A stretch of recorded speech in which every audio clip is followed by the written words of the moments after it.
Ia!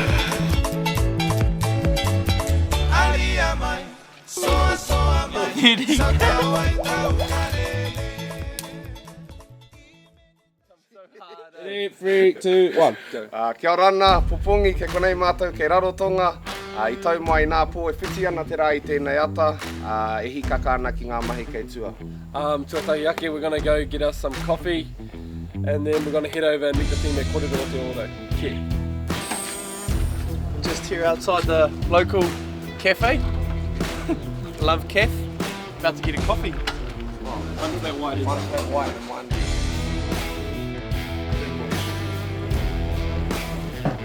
Oh, it's happy coffee too, eh? Nice. Finger in a cup. We're on our way to see the crew over at Kōrero Te Ōrau, and kei te hikaka pai ngā breathers mō ngā mahi kei mua. Trying a bit of a different variety of banana. Purple one. Right.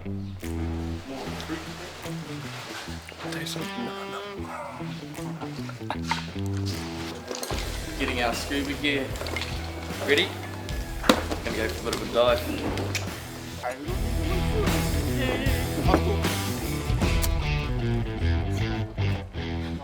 Today we are with Dr Teina Ronga, co-founder and chairman of Kōrero Te Ōrau, who are passionate about protecting the ahurea, taiao and rawa taiao o ngā kuki airani. When there's a lot of corals, of course, that's because that's their food. Yeah. So they turn up in numbers. And when they turn up in numbers, we refer to that as an outbreak. So right now we're going through an outbreak. Oh, yeah. Yeah. But we somewhat discovered it early enough that we are able to control it to an extent. Our whānau here in Rarotonga need our help, and the breathers are here to save the day.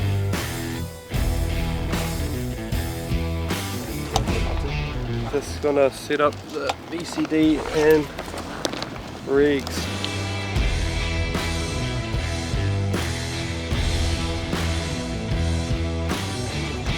She's wetter here whānau. And as you can see on our boat, there's not much shade, so it's going to be very wet out there. Lucky I've got our potai harakeke to keep us covered.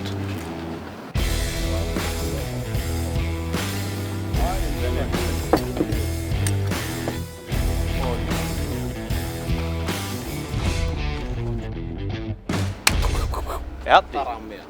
So all of this land belongs to our tribe. But everything ported belongs to government. But this is how the tribes have very similar to New Zealand. So we have a mountain, we have a waterhole, and we have a passage. So this is our passage. This is Harayawa. Yeah. Harayawa. Block the passage. Because there used to be islets around here. Yeah, little motus. But this is the main harbour for Cook Island. So all of this improvements, they did it as part of climate proofing. Yeah, but we haven't been tested by any cyclones ever since it was put in place.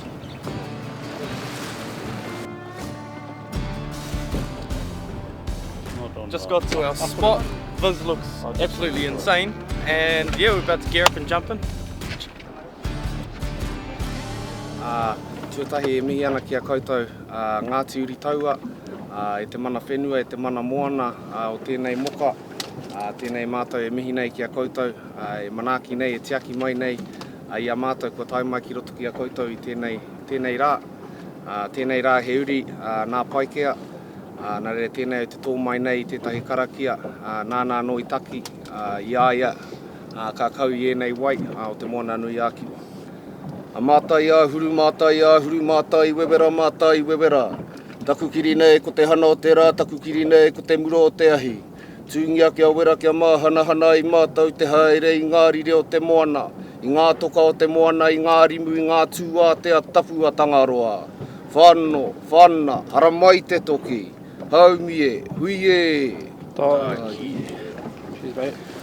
So pretty much what we do, let's just say this is the taramea. The taramea is very spiky. The spines are venomous. The way to do this is sitting on a coral like this, yeah, the arms. They have several arms, like up to 23 arms, depending on the size. They're sitting on the coral, they're feeding. Underneath is their stomach. So we tend to put this thing underneath. You slide it underneath, turn it. When you turn it, you're right in the middle of the mouth. And so you can dislodge them from the reef that way. So trying to get into the middle of the taramia and then... especially when it's like tucked into a coral or something, so you can't. When it's just at the surface of ocean, you can just flip it and just restring it, grab the string. Yep. But if it's in a hole or some crevice, you get to the bottom, but turn your stick like that, and then you just slowly jig it out. You don't want to pull it because it's soft there, and then it'll just rip it. Yeah. And these animals, they regenerate. So if you split them into two, you got 2 taramea. Yeah, you cut it into more pieces, you get more taramea. So we do not want to rip it, yeah. And also it'd be harder for us to string onto our line. So once you get it off the surface, so it's going to be like this, and you go boom into the middle, grab on the other side, pull through, like that. Make sure you pull it all the way to the back and hit this stopper at the back there. Yeah. Oh, I see why.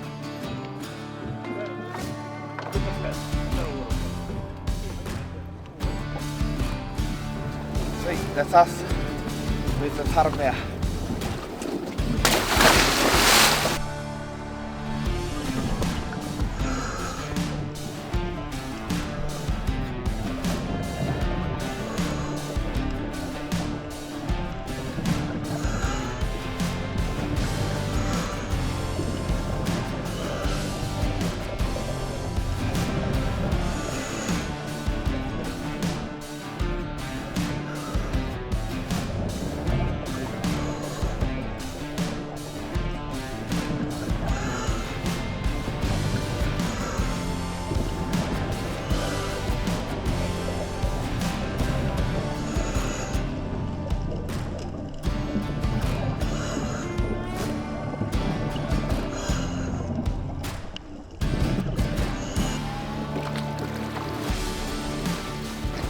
Mahana te wai.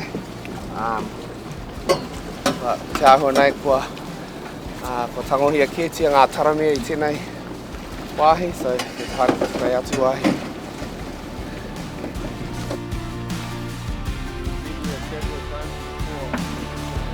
Scuba Teina coming through for us. Me and Patu got 0. I got 1. No, you didn't? Yes. Yeah, Ki roto. we were trying to call out to you. Oh, shoot. Actual. Yeah. I got 1 too!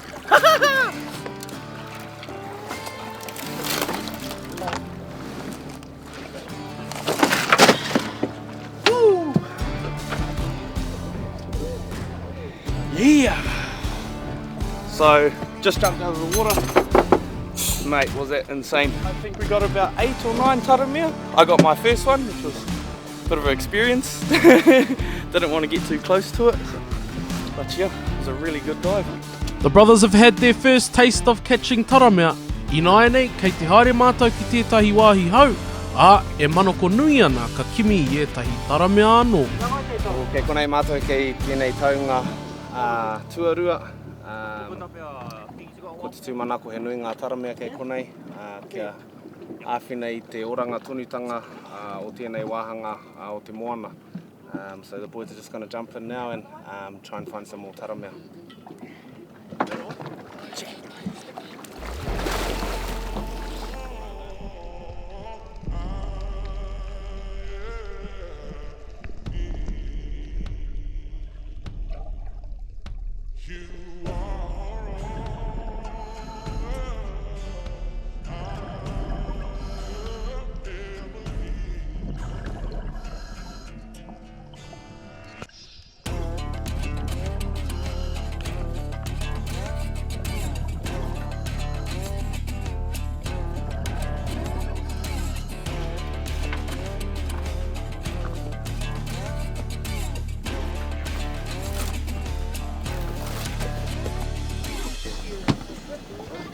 Spiky, eh?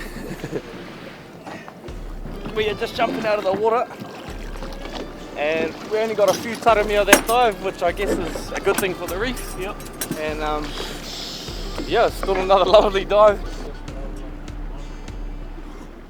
Ko tata ui te waka ki uta, I ko mutunga mahi o te ata nei, te kohi taramea, nei hāpai tēnei taiao I konei, so e koea katonga mahi tēnei wā. Che.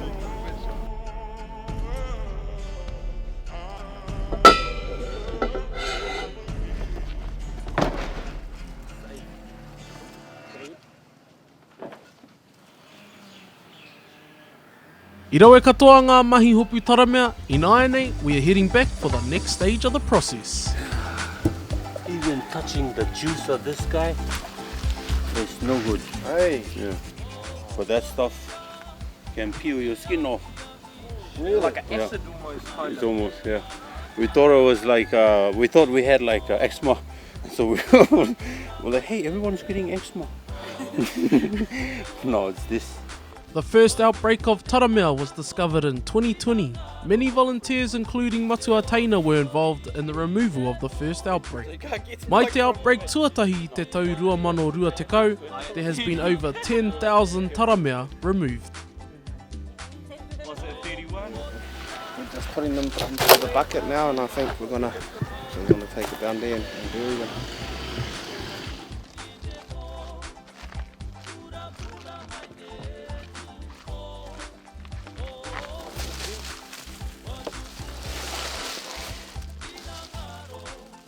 This is like, this is how we plant our taro. We basically turn the soil, and then as you're turning the soil, you open up a gap, and that gap becomes the place for the weed to go on. And then as you go back, as you dig back, you bury, and then you create more gap and more rubbish, and this goes under. So all of that has this underneath. Yeah, and some weeds. And is this stuff for the soil? Yeah, food for the soil, yeah, it's a fertilizer, you know. You cut that thing cross section, you see dirt, weed, and this dirt. So we're backfilling, eh? Yeah. So as we're doing that, we're going to open up a gap, and that gap becomes the place to tumble the taramea, more taramea and cheetah. Yeah.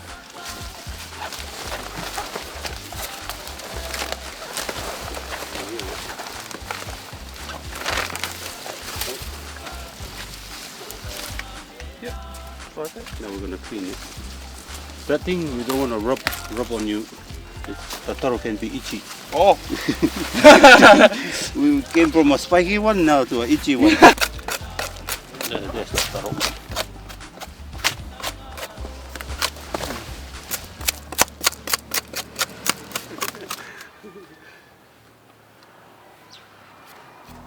Almost looks like a kumara mixed with a potato, eh? E tutai e tuana ki te mihi ki a koe Matua Teina, koro koto te mahine, nā korua mātou I manaki I tiaki I tēnei rā, no mātou te maringa nui, ki te taimai ki roto ki a koutou o Ngāti Uri Taua, ngā uri, ngā mana, ngā tapu o tēnei wāhi, me tino mihi ana ki a koutou, me te rangatira o ngā mahi I te rānei. Just on behalf of our All Gear crew, I'd just like to acknowledge you both and your wider crew, but mainly your kaupapa.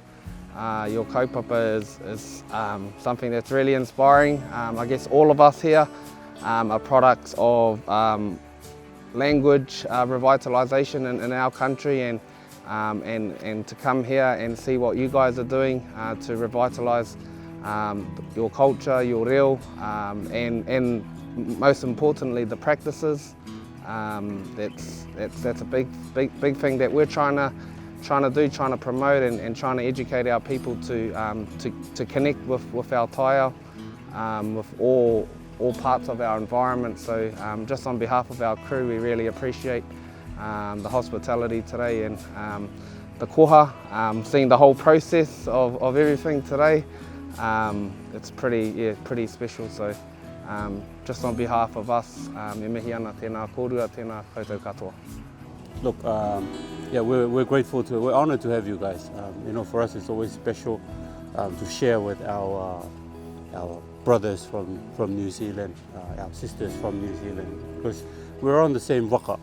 You know, we're headed in the same direction. We're just at different stages of this direction that we're we're going, and we hope that it's a better direction.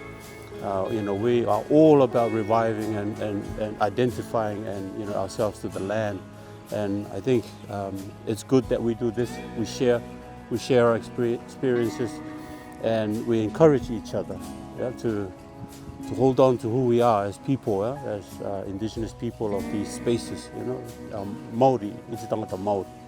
So yeah, thank you. I mean, we're very honored to have you guys, and we hope that the work that you guys do will also inspire more of our own people to look towards, continuing our traditional practices, our culture, our language. And so yeah, thank you again.